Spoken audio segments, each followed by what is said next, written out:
It is a great day to be alive in Pittsburgh, PA. Welcome in. Good morning, friends, Yinzers, countrymen. I am Chris.Mack. He is veteran Steelers reporter Mark Kaboly, and you've got another edition of Kaboly+Mack right here in front of you with about 10 pounds of stuff to fit into a 5-pound sack again as we wrap up the first week of OTAs presented by the Dan Heck team. HeckTeamHomes.com. We appreciate their support of the show, and they are wonderful to us. So thanks to the entire team who's ready to get you into the perfect home right now. Dan, Michelle, Jeremy, Corey, John, Keith, Heather, Mike, Tia, all of them waiting for you to find you the perfect house. Follow us on X, Instagram, Facebook, TikTok, and of course on YouTube. Just search Kaboly+Mack. Doing well in the YouTube department. Approaching 1,600 followers, which means you want to get on board soon. When we get to 2,500, we're going to give away that autographed Paul Skeens baseball. So thanks to our friends at First and Goal Collectibles, firstandgoalsports.com. They're out there at South Hills Village. If you're in the Burgh, if you're anywhere else, check them out online, firstandgoalsports.com. They got us that beautiful Paul Skeens autographed baseball that we'll be giving away again when we get to 2,500 subscribers on YouTube. There's plenty to talk about, Kaboom. There's trade rumors, fresh trade rumors. How about that? There's OTAs going on. There's some attempted non-negotiation of edge rusher contracts in the media. There's Yinzers in the wild. There's Money in the Bank a week away in WWE. Plenty to talk about. But I figured we would start with the fun last night. Valley Wiggin. There's Joe DiNardo. Rest in peace. And there's sports teams that make us the true title town of the United States of America.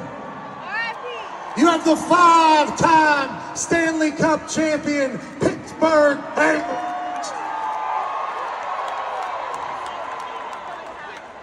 You have the 6-time Super Bowl champion Pittsburgh Steelers. Then, in the most beautiful ballpark in the entire resides the 5-time World Series champion Pittsburgh Pirates. Our boy Pat McAfee up there on stage last night at the Post Malone Jelly Roll show. He was introducing Jelly Roll before he came on. It was a good night last night. Yeah, Where were you? I was at home. I didn't get the invite. Plus, I thought it was pretty interesting that there was no booze for the Pirates, or at least I couldn't hear any. Were there? There was. If you listen to the very end of the clip, there was sort of in the distance you could hear "Sell the team, Bob." That was one of the fans. You, but that was not me. I did not take that video. My seats weren't nearly as good as those seats. So I guess Pat's previous engagement was true, unlike maybe awful announcing suggested it wasn't. Yeah, he and Jelly are pretty tight, I think, at this point. That's the third time I've seen Jelly Roll in like the last 8 months here in Pittsburgh, if you count the big night out. And that dude's fantastic. I don't care if you're a country music fan, a rock fan, whatever you're a fan of. Jelly Roll just connects with the audience. That dude is on another level right now. And he still was an opener last night. He only played for about an hour. He opened for Post Malone. Seems like a nice individual, too. A nice man. Seems like a very good dude. Yeah. Good dude. So it was fun last night. No Shabuzi? No Shabuzi. How are you recovering? It's a little less than 24 hours since you had your first taste of sushi. Oh. And according to Chris Carter, who also covers the Steelers, you actually enjoyed it. Yeah, I was bullied into it by the guy. How are you bullied? Well, I'm sitting there, and they have all this big sushi spread, and I'm staring at it. And the guy that's making him reminded me of a hero of mine. Okay.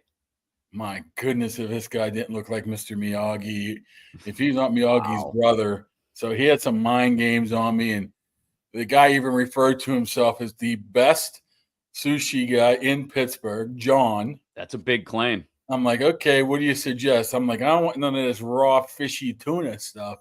Well, no, nobody wants fishy tasting stuff. Yeah, the big tuna, whatever it is. So he pointed out a couple of things, and people, I'm like, I tried it. It was actually pretty tasty, but then people say that's not real sushi. Why wasn't it real sushi? What was it? It was like a shrimp tempura or something, and something else picked out. That's not baby like sushi. Steps. That's what I'm saying. But that's baby steps for you in the right direction. I'm proud of you. Wasn't bad. I think it was avocado in there, but I actually do think he has some kind of Miyagi mind tricks on me, and I'm looking at him. I'm like, my goodness, this is his brother, and he. When he referred to himself as the best sushi maker in the city, I'm like, how can I say no? You had to try it. Yes. I'm proud of you. I didn't think you'd ever do it, and that's baby sushi, shrimp tempura with a little avocado mixed in, but it's good. The problem is now you go to some, hubbub, scroungy place now that. Well, don't do that. Go. You get good. Now you're ruined. Don't go buying gas station sushi then. Get the good stuff. That's the problem now. You set your bar here. You can't go here. There are plenty of good sushi places in Pittsburgh you can find. Just the problem is I need to eat about 600 of them to feel satisfied. Yeah, that's tough, man. They don't fill you up. They really don't. But they're good. They're healthy. They're not made for us. And speaking of Carter pulls the old chopsticks out. I'm like, come on, man. Just use your fingers. You can't use chopsticks? Well, that might be more cake eater than anything, using chopsticks at a Chinese restaurant. Why is that cake eater? That's how the food is meant to be eaten. Look at me. I can use chopsticks. That's all that is. You're just jealous that you don't know how to use them. Well, I understand the concept of chopsticks and why the Chinese use them. I'm well aware of this. But, my fingers are the best chopsticks or best utensils there are. Right? Thanks to the friends at Southwest Greens for supporting the show as well. You want your lawn to look great, and you don't want to have to spend all your damn free time on it, watering it, spraying fertilizer, weeding, mowing, weed whacking, trimming, edging. Nah, you don't have to do any of that. Once you got Southwest Greens, a beautiful artificial lawn that looks and acts like real grass. You're going to love it.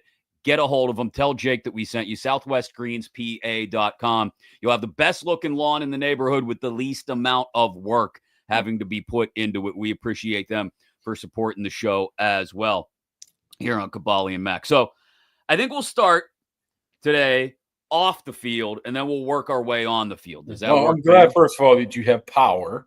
So that should give us an extra 10 minutes.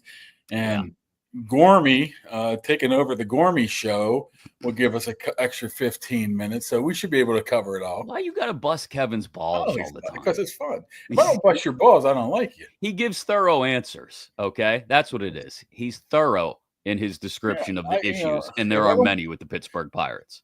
You can tell if I like you or not. If I just ignore you, I don't. Right. If I bust your balls, then maybe you're coming around on me. Okay, that's fair. I don't think too many people care, but that's my process of life. Okay, that's fair. I'll accept the ball busting on the power going out in the middle of the show yesterday. I have not. I've heard you handled it. Well, I've heard you handled it. I don't know how well it went, but not well. Not well. Well, that's why there's two of us here. I'm a good number two. No pun intended. Maybe there is a pun intended, but I'm not a number one.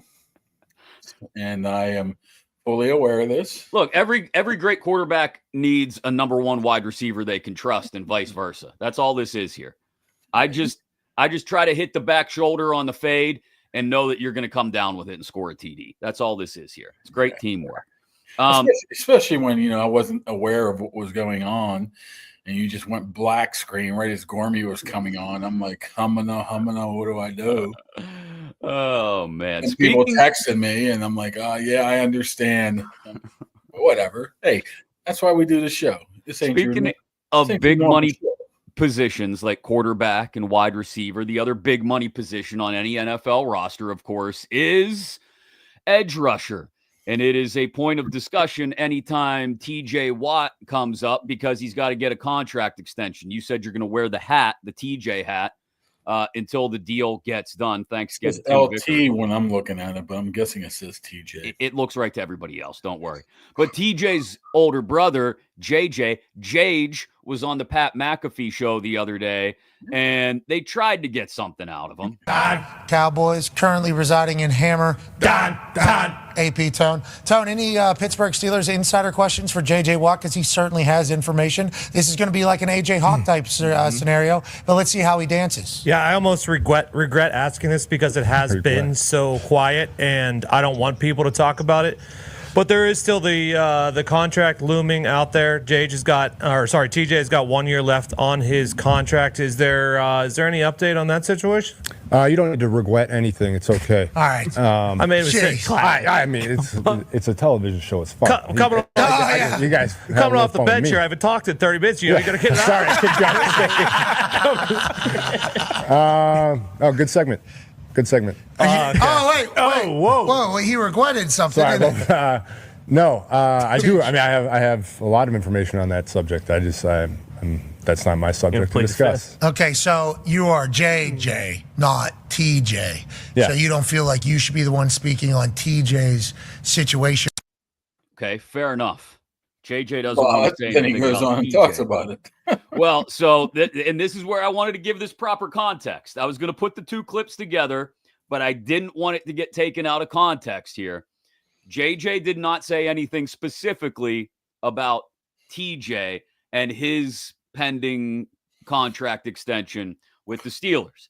But where JJ was willing to go, and this is a little bit of a longer clip, but bear with it, because JJ talked about the edge rusher market in general, the D-end market. And this was all in reference to Trey Hendrickson, whose poor negotiations with the Bengals have been very well documented. But then you can kind of see where JJ is going with this. Been a big believer that ownership and front offices obviously treat this like a business, but they do not like it when the players flip the script on them and treat it like a business back.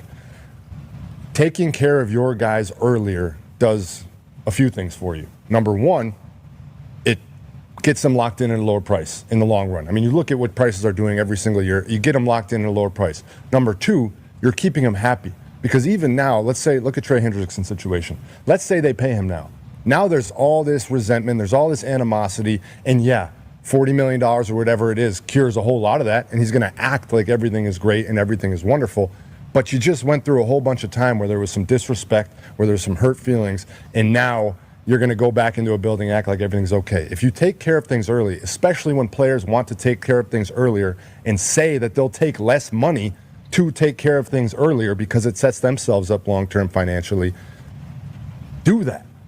Because if you don't do that, that's when the problems start to arise, and now all of a sudden you say, hey, we have to kick this can down the road because of the way everything's working out. You kick the can down the road, the can gets a whole lot bigger. And then the player says, well, the can's a lot bigger now, fill it up. And you don't want to fill it up because you say, well, we have to pay all these other guys, we have to take care of these other things. It's like, well, I wanted to fill the can way back down here when it was a little soup can. Now we got ourselves a garbage pail. Okay, so the disrespect and the hurt feelings part, I don't think applies. Maybe you would know better than I do to the TJ Watt situation with the Steelers. I think that was a direct reference to Trey and the Bengals, but he's still making a very solid point here about take care of it earlier rather than later. And that sounds like a pretty strong negotiating point by the Watt family in public towards the Steelers. Why does he care so much if it's done this year? Well, no, let me rephrase that. Why does he care so much if he's saving the organization money or not? It seems like, well, if you would have did this, you could have saved some money. Shouldn't that be up to the organization to determine?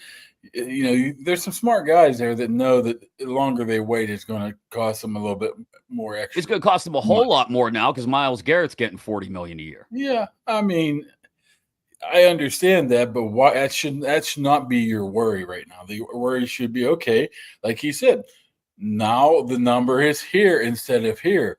Who cares if that number is there now? That's their problem, not my problem anymore.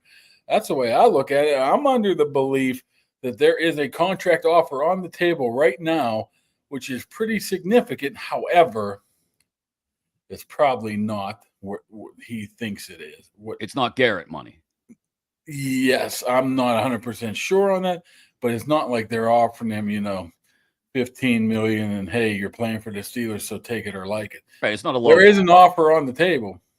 I just assume since he's not signing, it's not if it's terms, if it's years, if it's guaranteed money, something is holding it up, and it's probably just the amount. It wouldn't surprise me if it's not just the amount, the number that's going to get put out there on the graphics when we talk about D-end edge rusher salaries. At this age, it's probably term as well. Like if TJ wants 4 or 5 years at, okay, you're not going to give me 40, give me 38, right? If that's what he wants, the Steelers, and to their credit, TJ's not getting any younger, might not be willing to commit to such a big number at such a long term, and I don't blame them for that. But this is where things may start to get sticky, and why they may be sticky right now is I'm TJ, I want the long-term commitment. You could have given it to me at a much lower price back in February, but you decided to sit and wait and wait and wait and wait and wait and wait. And now Hendrickson, he's fighting his battle, but Garrett, he got his 40 mil. Max Crosby got his big deal. And now I'm going to want not just the 4 or 5 years maybe, but I want a big number on it too. Yeah. I mean, he went through this negotiation 3 years ago. Yeah. And I don't see TJ Watt dropping off substantially in the next couple of years. I just don't see it. Maybe I'm in the minority here. All of a sudden he's becoming a guy that's, almost not as welcome as Aaron Rodgers. Maybe not to that point right now, but it's crazy to me how much people have turned on him because of this. But the way I look at it is just like that first contract, that first big contract. If you guarantee that guy 2 years of 40, and then have some, wiggle room to get out of it after year 3 or 4, I don't know how you can say no to that. You're going to be 3 and get $80 million guaranteed. How can you say no to that? I think that might be the thing. Maybe the Steelers aren't offering him 2 years of guaranteed money like the last time. And maybe that's like, no, we're not going down that path, because then I could be left out of the cold right here. Who knows how the negotiation is going? But I think the guaranteed money is much more important than the length of the deal or the total number that you'll see Rappaport tweet out that means nothing.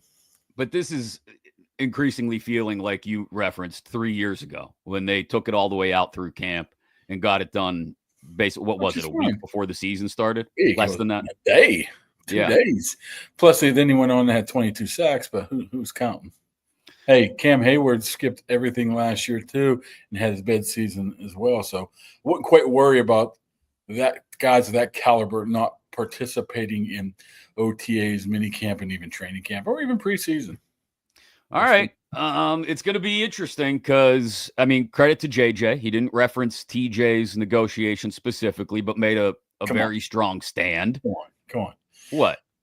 That whole statement, you could just have put in TJ's name instead of Trey Hendrickson. Well, but I think you're right to an extent. I don't think it's nearly as – and again, you would know better than I would. Maybe not upset like that point. I'm talking about money-wise and kicking the can and all that. I don't think TJ is going to hold a grudge or any. I wouldn't think so. Yeah, I don't think it's nearly as contentious because I don't think the Steelers, like the Bengals did to Hendrickson, have been promising him a new deal for the last 2 years.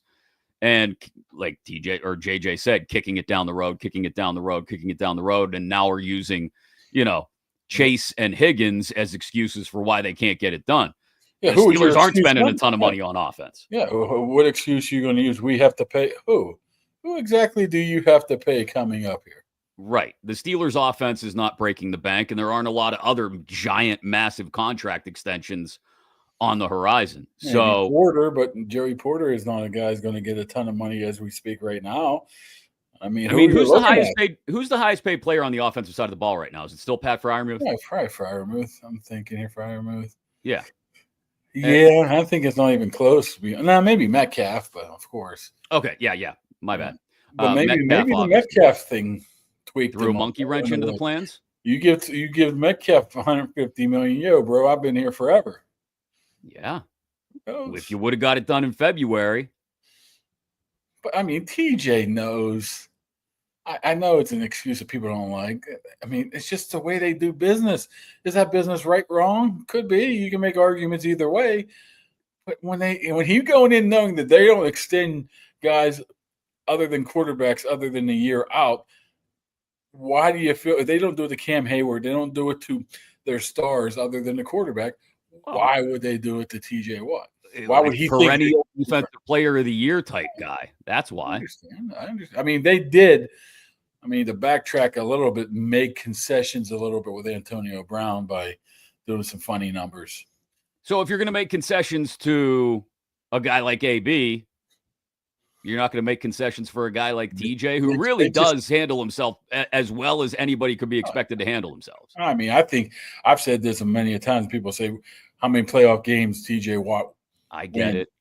TJ Watt can't win a playoff game by himself. I can guarantee you they ain't going to win any without him. Right. So I hate that argument. The whole, I mean, for a quarterback, I think it's a difficult argument to make because he can't win a playoff game by himself. He just can't. Not even maybe a great quarterback, maybe an elite guy like your Josh Allens and Patrick Mahomes of the world. Joe Burrow can go out there and steal a playoff game or two on their own. But if you don't have the pieces around him, I'm sorry, you can't ask an edge rusher. He tried his damnedest to win a playoff game on his own a couple of years ago. He scored the first touchdown of the game. And then they got run out of the building. What do you have? Maybe 10 games he's missed in 7 years. And what's their record without him? That's not bad. And they have exactly one win without him in the lineup. So there's another negotiating point in TJ Watt's corner. Pittsburgh's finicky, man. They want you to pay people until you pay the people. And they're like, why are you paying this guy? Right. It's weird. It's not our money, though. Shouldn't. The Rudies have money. We're going to have to spend it on somebody. It's about fitting it in under the cap. We mentioned the second highest paid dude on the offense, Pat Freiermuth, just a moment ago. And he did talk on Tuesday. We didn't get a chance to play this yesterday. He did talk on Tuesday about the highest paid player on the offense. Me and him communicate a lot. He's been here, past couple of weeks and stuff. So it's been good to kind of work with him. And, it was funny. We were watching film and, just us lining up in stacks and bunches and stuff. It looks like we have friggin' 2 tight ends out there with him out there and 11 personnel. So it's been great to kind of work with him and, shop with another receiver about how he runs routes and how he sees coverage and stuff like that. So it's been great. That's Muth talking about DK Metcalf. Foreshadowing. How many tight ends you want to fit in the formation there, Pat? Bunch technique, baby. Here we go. So, Jonnu Smith trade rumors. I don't know if this is just some leverage being thrown out there by an agent. Almost instantly, I was told that it was bogus. Okay. So it's almost a scratch my back, I'll scratch your back, agent, reporter relationship. And the thing is, these guys are very smart. They know the Steelers need some sort of weapon. But they don't need a 17th tight end. I don't care. But they also know that Arthur Smith absolutely loves Jonnu Smith. Right. Traded for him. I believe he drafted him as well. So it makes it almost, you're thinking that this could be true, but I think they're just playing him to try to get some money off of the Dolphins. It makes I don't know about Jordan Schultz's report. I'm guessing that's true. I mean, they're probably calling everybody anybody who's picked up the phone and says, hey, is this receiver ready? But the Jonnu Smith thing. I mean, you're right. Arthur Smith loves him some tight ends and loves Jonnu Smith. 8 touchdowns in their final year together in Tennessee in 2020. He had 8 more for Miami last year. Caught 50 balls in his 1 year with the Falcons with Arthur Smith. Arthur Smith loves him some tight ends, but you got Freiermuth, you got Washington, who I've loved and wish they would use more since they drafted him in the past game. Hopefully that comes along more this year. You don't need Jonnu Smith. And then you're going to have to give him a new deal on top of it. And you're already paying Freiermuth. I'm sorry, it doesn't add up. Yeah, it doesn't add up, and it does add up to them looking for a wide receiver, regardless of how well Calvin Austin, Roman Wilson look in this setting. You can't go down that path again, man. You can't determine anything from what you see in these OTAs and apply it to the regular season. They got busted on it last year, and there is no way in the world they're going to let that happen again, regardless of how well Roman. He's looked good. Calvin Austin's looked good. My buddy Brandon Johnson's looked good. They all Don't look forget good. your guy Ben Skoranek. Ben Skoranek, he was giving me the look yesterday. Like, I saw what you wrote. I mean, maybe I'm just reading into things here. But he was giving me a little, not a stink eye, but hey, man, type of situation. But I do think that there will be a veteran wide receiver added here. Who? Your guess is as good as mine. I mean, whoever says yes. all the same names are still out there. So I mean, Terry McLaurin, man, that's just there. I mean, that's just too much. I mean, he's going to want some big money. Yeah, and I don't think they're necessarily looking to deal the draft capital that you would have to. Yeah, that too. I mean, that's crazy. I don't think you need to go down that route, but I think there's somebody out there that would fit better than what they have right now. I mean, the Robert Woodses and the Calvin Austin. You can, like I said, you can. As Mike Tomlin always says, man, I can make myself believe anything. You better make himself believe that these receivers are capable of being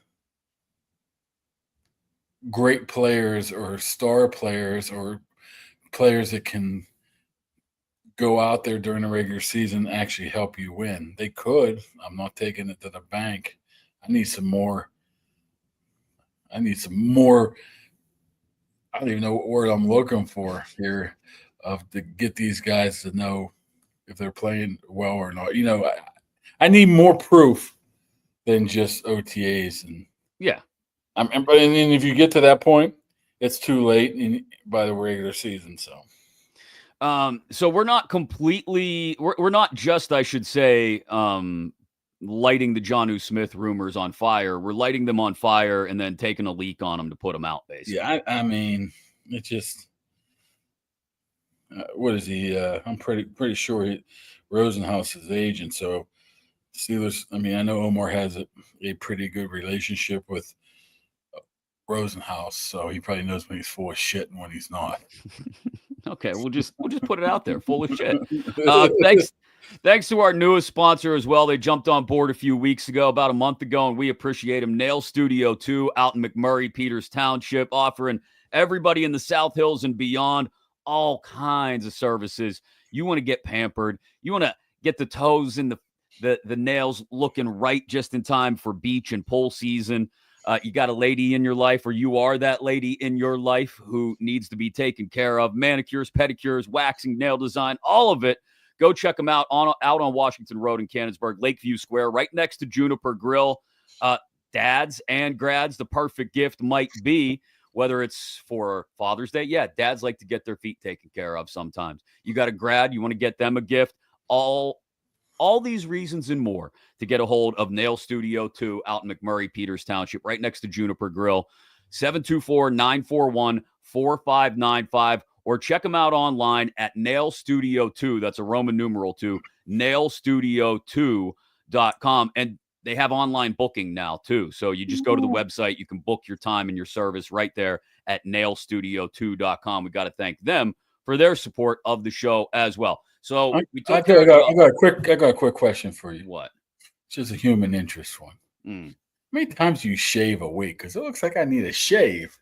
I hate shaving. So on average, I mean, you don't look like a hairy guy, so you're not an everydayer. No, 2 or 3. Because I don't go all the way down to the skin either. I just kind of, You use the straight trim it up a little type thing, or do you use I use the razor to kind of clear up the cheeks so I don't look homeless, get under the neck, Nobody wants a neck beard. I hate shaving. I do like once a week. Once a week? It's like my what is it, like a Sunday morning thing for you? Sunday morning, throw out the old lather. Oh, you do the old school shaving cream all over. Yeah, I mean, it rips up your face. Get some good razor. We need to get a razor sponsor. I do got those razors that come in the mail. Yeah. They don't work for you?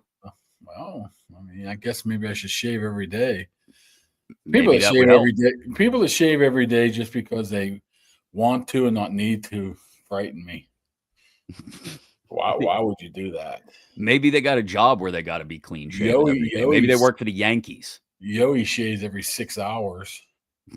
He's a hairy dude. He should, but he doesn't. He's a hairy dude. From off-the-field issues like TJ's contract extension and the Jonnu Smith rumors that we've not only lit on fire but pissed on to put him out, we go to on-field issues. The rookie quarterback, the 6th-round pick out of Ohio State. It was a work in progress. Why do they to me? That's Freiermuth. There's Will Howard. There's Will Howard. Let's hear what he had to say about the first day of OTAs. No, let's not. Let's keep popping the Freiermuth thing up on the screen there. It sounds like you're drunk from going to Shabuzi. I am not drunk from Shabuzi nor Jelly Roll. Dan I'm tired. But all right, Will Howard. It was a work in progress. I didn't feel great about my first day, just coming off the field. But it was a good learning experience for me. And I don't, hey, like I wasn't expecting to be perfect on my first day. I'm not gonna be perfect. That's the thing. You gotta learn. Like you gotta, especially me being young. Like you gotta be able to roll with the punches and know that you're gonna make some mistakes, especially being a rookie. And it's how you learn from it, come back from it, and don't get affected by that. Like the second I mess up and then get in my head and shut down, like that's when problems happen. But I felt like day one, was a little bit just wasn't really comfortable yet. Didn't really know where my feet were. Was a little off timing. And then day 2 and 3, I think I've been a lot better. Obviously, this is a big week to build. So Will Howard at OTAs yesterday I don't get a shout out for that video. What the hell? No, it's our show. I don't need to give you a shout out for the video. Good photography work by you. Oh, it's pretty hard. He was getting, as we say in the business, I better not say it. Don't say that. He was getting crowded around. I know what you were going to say. Were you the first one there to try to talk to him, and then everybody else filled in around you? Everybody pretty much anticipated him. However, I did get run up on Alex Highsmith, and I wasn't very appreciative of that. Well, anyway, your travails in journalism aside. What are you doing here? I'm sitting here talking to this guy for 4 minutes, and you just come running up and like jumping me. What's going on here? I mean, that's old school. Man. Have a little respect. Have a little respect on my name. Put some respect on Kaboom's name. So Will Howard just keeps saying all the right things. He admits when he has a bad day and he's ready to bounce back from it. The kid just knows what to say. How's he looked out there? Just like you said, he looks a little overwhelmed at first. So, you're looking at this process right now as a process. He just needs to continuously check off things, getting better at it. If it's, feeling more comfortable. If it's like he referenced later about some of the coverages and disguises that he just obviously had no clue what was going on because he never saw it before in the college ranks. And you slowly get to that point. I think eventually. That's why when you hear people, at least in my opinion, say, throw Will Howard in there, he's going to be great this year. Man, it's a process. He can't just fall back on athletic ability, arm strength, and all this other stuff that makes first-round quarterbacks, fourth-round quarterbacks. He has to add that to his knowledge and his smarts, and then that will turn him into a guy who's at least in the conversation of getting out there. But he has obviously a long way to go to get to that point. That's why I don't understand. Look, I appreciate the people that are excited about a young quarterback because it's a team that doesn't have a future at quarterback right now. Totally understand the excitement or the enthusiasm, right? But he's a great guy. Plus, yeah, exactly. He knows exactly how to act, knows exactly what to say, and he's already. He doesn't sound phony either, right? No, he sounds like he's genuine about appreciating the opportunity, which is great.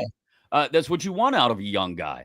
But pump the brakes on this guy's going to take over the job or something in his first year. Like, just relax. First year for this guy is going to be about working out all the kinks and figuring out just getting through the first year at the NFL level, even as a third string quarterback. If he's in the game this year, you might be getting your top 10 pick. And that's nothing against him. That's just the fact that he's not ready. Round pick. Yeah, he's not ready.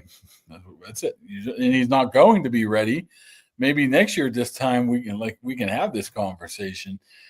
But there's no use pushing him unless you're forced into that. I mean, when Rodgers comes, and if he gets hurt and Mason gets hurt, then you have to go. Then that's happened before. How many times have we? Yeah. One year, I think they went 4 quarterbacks deep playing him. So it might happen, but it wouldn't be best for him. No, it would be best, like you said, for those people that want them to go 5-12 and end up with a top 10 pick. And if you think about it, he's a huge Tom Arth fan. Arth recruited him to Akron, so those guys have at least a knowledge of each other, and he's the quarterback coach, Arth. So he's not going to totally just toss. That's the one thing. Mason Rudolph was tossed aside his rookie year. That's what I was going to say. That's the one thing that gives me some hope for Will Howard here in Pittsburgh, for his development anyway. I don't know if he ends up just being a high-end backup or ends up being a starter in the league someday. What gives me hope for his development is that he's got a quarterback coach, one that he knows, one that seems to be trusted in the business. Like, that's completely, we talked about it the other day, but it's completely light years different from the way Mason was brought in, and really from the way the offense has functioned as a whole for most of Tomlin's tenure. Yeah, absolutely. I mean, back to the Mason. I mean, not only did he have a quarterback coach, then he had to deal with Matt Canada and Randy Fichtner without much help, and get thrown into the fire and get, go have at it. Earl Thomas knock you out, and you look like have to take your face mask off, and Myles Garrett smacking you, then making accusations about you, then you break your collarbone, then you come back. I mean, my Lord. Be able to. It's an uphill battle. I think it's a good way to put it, an uphill battle. And that's another reason why I think people are in Mason's corner right now, just like what Howard said yesterday. Howard said, man, I know my place here. I don't want to come in and step on any toes. I want to ask some questions, but I know my role right now. And once again, that's refreshing, I think. What else did you learn during the first week of OTAs that we haven't talked about in the last couple of days, besides that you like sushi? Oh, we talked about Leal's ass, right? Right. Funny thing is, you talked at length about the Marvin Leal's ass, actually. I was starting to wonder. Somebody aggregated it, and it really did look bad in print when I was talking about his ass. I was really just meant he's bigger. Mm-hmm. But he wasn't there yesterday, so a lot of these guys are given like Thursdays off. Hey, get your weekend started. I don't know why Leal was in that, why he was in that group, but there was a bunch of guys not there yesterday. I'm just trying to think as we're moving on who you would think, though, stick with Leal for just a second. You would think after everything you were talking about yesterday with him and the edge rotation that we talked about, that he would want to get the extra looks and the extra time. It could have been anything. For all I know, he could have been inside working out. We're not allowed in there. I mean, so it's hard to determine if he wasn't there. I didn't see him. He wasn't out there for practice. I asked, and he wasn't around at all. You know who is low-key hard worker? I don't know, maybe it's not low-key. Minkah Fitzpatrick. The dude puts in the time, man. Yeah. He's there start to finish. He's working afterwards. He's putting in the time. He doesn't like to talk to us. Heads on out, but who would want to talk to us? Right. But that's like, if you're complaining about him and not producing, it's not because of a lack of effort. The guy puts a lot of effort into. I just want to see him get back to going after the football. Like, I get it when the coverage isn't as strong, especially underneath, and you've got to cover up for some other people's mistakes, maybe in some cases. We always hear about communication issues on this defense for some reason, regardless of who the coordinator is and who's in the secondary. We've been hearing about it for years. But, I just want to see him play with the freedom that he played with when he first came in, when he was running around going after the football. Well, he has to be put in that position as well. I don't know how much he's been set up to be able to succeed like that. So, I mean, hey, let's trust Mike Logan. Those things do come in bunches, but there's been a bunch of time where he hasn't made that play. And if you don't have, the crooked numbers next to some of those stats, then those stand out quite quickly. I mean, who I walked by yesterday, 2 days ago, was Jalen Warren. He walked by me, and I said, there ain't no damn way in the world I'd want to tackle this guy. No, he's a bull. He's a human wrecking ball. Lord, I mean, just watching him and those legs are like this. Yeah. I'm like, how in the world does anybody tackle this guy? No. I should know this already. I've seen him many a times, but it was like he was coming at me walking, and I'm like, holy cow, look at this guy. No, I don't want to be a DB and that guy breaks one to the outside, or I'm on the second level and he's coming at me. I'm diving right at his knees. I'm sorry. I'm not trying to take that man up head on because I know I'm going to get steamrolled. Yeah. We've been here, 40 minutes and no Aaron Rodgers talk? What's going on? Well, I mean, give it time, Kaboom. I'm sure one day without some Aaron Rodgers talk, people will be okay what are we with looking at? I'm saying I better not say this because it'll be accurate. Do it. Give me a date. Come on. Give me a date. 6 to 7 days from now, he'll be a Pittsburgh Steeler. So you're saying by this time next week, when we're speaking, Aaron Rodgers will be a Pittsburgh Steeler? That's my prediction. Woo! That's spicy. So by June 6th. I think that's spicy. Spicy as that was. Did you put any wasabi on the sushi yesterday? I love hot stuff, but I didn't see any wasabi. That's that green stuff, right? Yeah, you just mix it in with the soy sauce, and then you dip the sushi in there, and you get a little taste of wasabi. The only thing I already know about wasabi was watching Jackass, and Steve-O used to snort it. Yeah, I can't. No, thanks. I'm good. That's the only thing I know about wasabi. These guys are insane. Oh, I love the spicy stuff. Well, you should try it next time you get sushi, since you're going to be a regular sushi eater now. No, I'm a regular sushi eater if John shows up to the Steelers and they have sushi. Come on. John Miyagi. Speaking of, Karate Kid Legends comes out, I guess, yesterday. Oh, and you didn't see it yet? I'm not. Is this in the theaters or is it on like Netflix? It's on like Apple TV and the theaters. I don't have high hopes.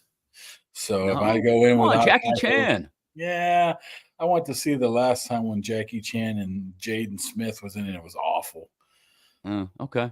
So I'm skeptical. I'll hope for your sake. Skeptical. I have no plans on watching it. Nothing against the Karate Kid universe. I have no plans on it. I look forward to a review from you at some point in the next few weeks. Oh, yeah. Yeah, like a professional Siskel and Ebert style review. The problem is, I want to go to that, and the kid wants to go to like Dog Cop or something like that. Dog Man. If it's on Apple TV, just watch it at home. I don't do Apple TV. I don't pay for my. Apparently, this Dog Man thing's on Peacock. Well, there you go. You got Peacock for the wrestling, right? Well, I still the brother-in-law's Peacock. You think I'm paying for Peacock to watch it once a month? Good point. I hadn't thought of that. Thanks like you haven't stole stuff. Shut up. Changing your VSP and stuff like that. Is that what you call it? VPN. Whatever. Thanks to our good friends at Impact HVAC, who are always fair and reliable. 412-297-1852. Impact HVAC PGH on Facebook. Get the AC tuned up. It's supposed to warm up here in the next week or so. At least that's what the weathermen say. I don't know. And anything you may need. Maybe the furnace goes kaput in the dead of winter like ours did. They came right over, took care of it, got us a new one. Everything working fantastic. Get it checked up before you turn it on. And then if things start to look a little iffy, get them to come on out and service it for you. Impact HVAC PGH on Facebook or 412-297-1852. We appreciate their support of the program as well. So I want to get to some Yinzers in the wild here in a second. And you've got some predictions for WWE this summer, or some ideas, some theories, some thoughts that I want to touch on. But you sent me this picture a few days ago, and we haven't had a chance to talk about it yet. It's our guy, Bad Napoleon, at the Pacers game. When was this? Earlier in the week, right? 3 days ago. No, so 2 days. Would have been, is it game 4? Yeah, it was in Indiana. So it was Game 4, which Game 5 is tomorrow. No, So Game 5 was last whatever. night. The Knicks won by 7. Apparently, he's going to Game. He's going to Game 6. So he tweets out. Really? I'm rapidly approaching the point where we should ask Bad Napoleon to come on the show. I think he sounds like character. a good July guest, right? Yeah, absolutely. Post OTAs, pre-training camp kind of guest. But I think we'll have to get Bad Napoleon on. He is a big Steeler fan, so massive Steeler fan. He's from Montana, though, which I don't get. Nobody's from Montana. That's what he said, I think. I think that's where he's from. What I'm saying is nobody's from Montana. Well, he is. And so, if nothing else, it may be the first time in my life I've ever talked to someone from the state of Montana. So it might be worth it. And I'm just curious. Like one time on a flight, I was leaving Minnesota, and they wanted me to go to Logan. I'm like, oh, this is crazy. And then I realized there's a Logan Airport in Montana. I'm like, whoa, I think we have the wrong Logan Airport you have me sending to. I'm like, I'm not going to Montana. What are you doing? It's supposed to be beautiful out there. I got some neighbors that are taking an RV trip. They're gonna fly to Indy, and then they're gonna rent an RV and drive all the way out through the Dakotas and everything, and see all the sights and go all the way to Yellowstone in an RV with their family. Is he gonna go see La Fonda? I don't know. I didn't ask about La Fonda. Well, we could go see Bad Napoleon. Yeah, I mean, he could if he really wanted to. So Bad Napoleon sighted in Indianapolis. And then there were a couple other sightings. I don't know if you saw these on Saturday night's main event. Hold on. I got to find the pictures here. Of course, I don't have them readily available because I'm a big dummy. Oh, here we go.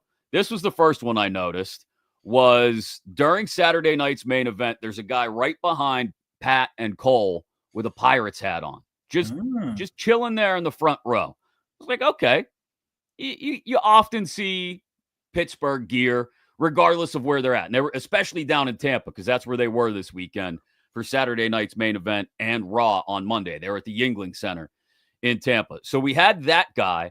And then there was another guy. You know how they do where they go around and they introduce all the dignitaries and luminaries who were at the live event, right? Like, movie stars, TV stars, musicians. Netflix stars. And former WWE stars in some cases, including Tatanka, who was at the event in Tampa. And there's a dude right behind him pointing to his Pirates hat. I got his name, and then I lost it. I think, is that LeBar's buddy from Pittsburgh? It may be. What the hell's his name? Shit. I don't know. So I have a friend, Jeff, that works for AEW, okay?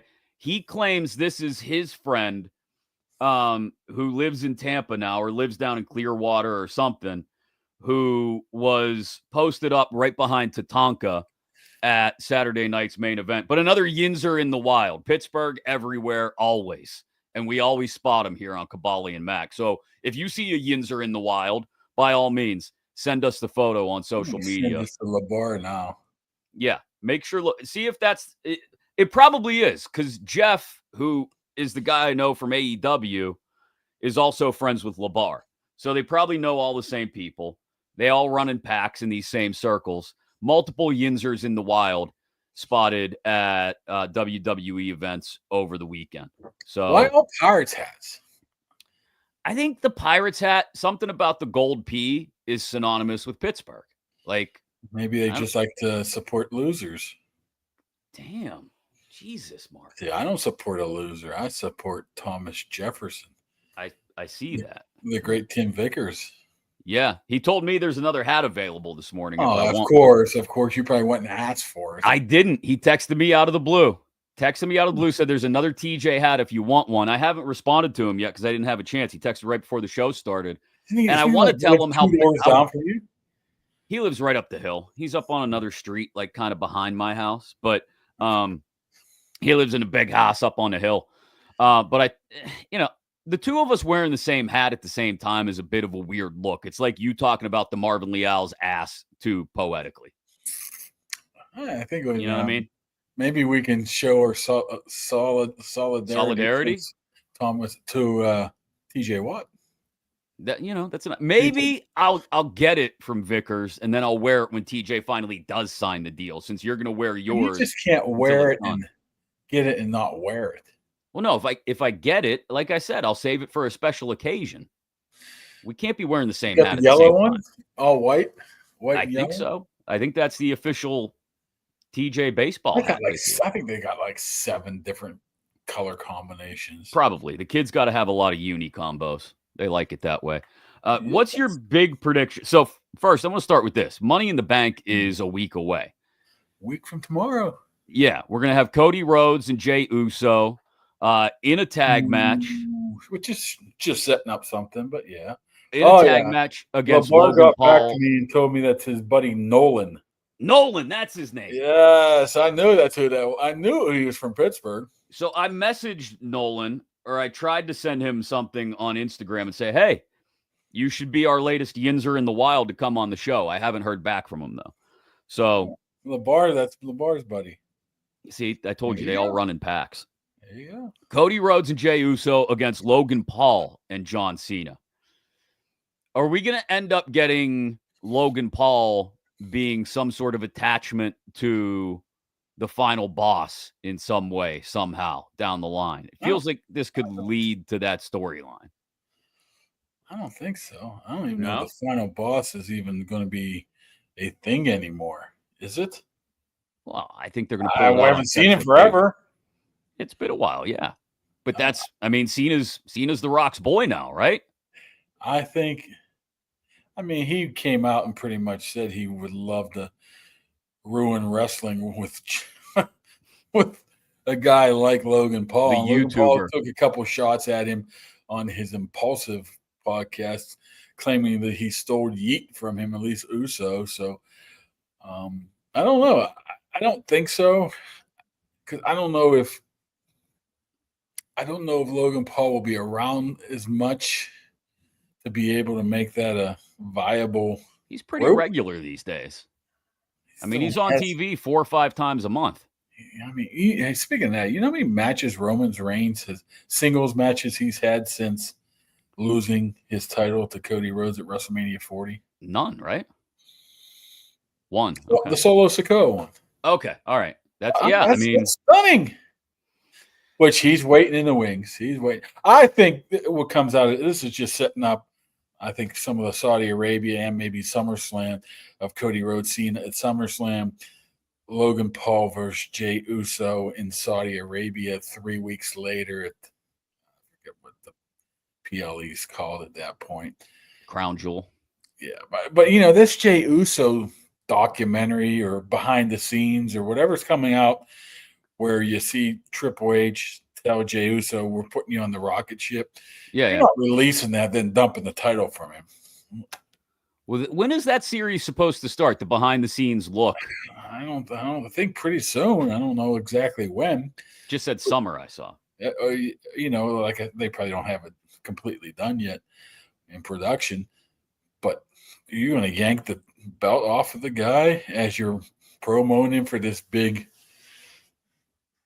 event, is big behind the scenes, never seen before. So I think Jey Uso holds on to this belt for a while, maybe until he's as over as anyone is with the crowd right now. I mean, people still which makes it interesting, as Logan Paul has said, is because of his yeet. He claims that he's the one who invented the yeet. Yeah, and nobody likes Logan Paul. That's the problem. That actually, it's very good problem to have. Yeah. But I mean, that it actually makes them perfect foils for one another, Uso and Paul. So you also started to go down this road the other day. The next Saturday night's main event is July 12th, part of a big weekend in Atlanta. Yeah. And your massive prediction is that we will get Goldberg's final match in Atlanta. I would think so, right?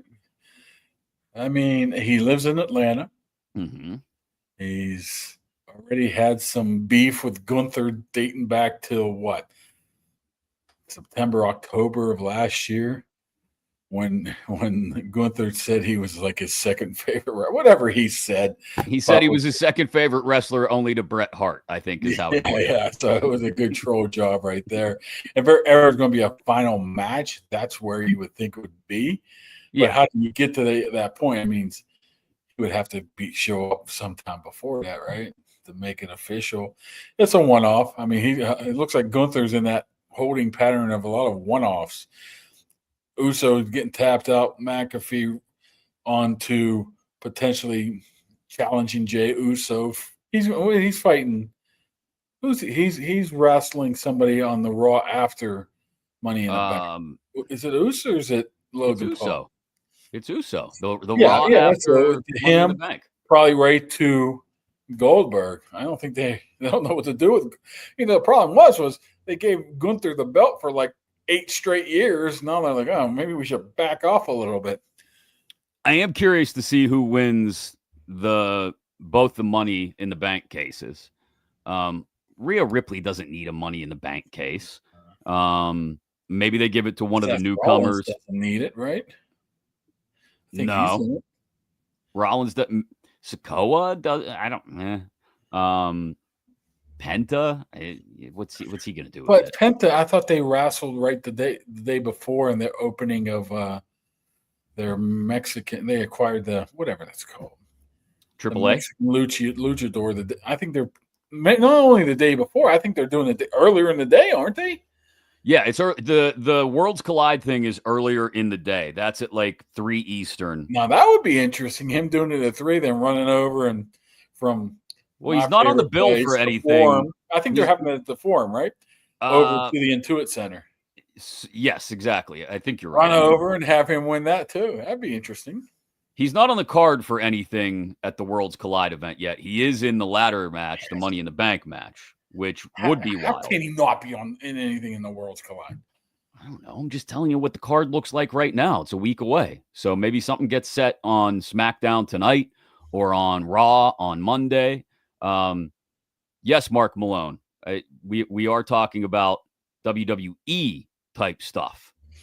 And if you do look at maybe the ratings and the global appeal, maybe you should jump on Mark Malone and look at Kaboom's paychecks too, because he works for WWE now. No, the thing about WWE is people, that's fake.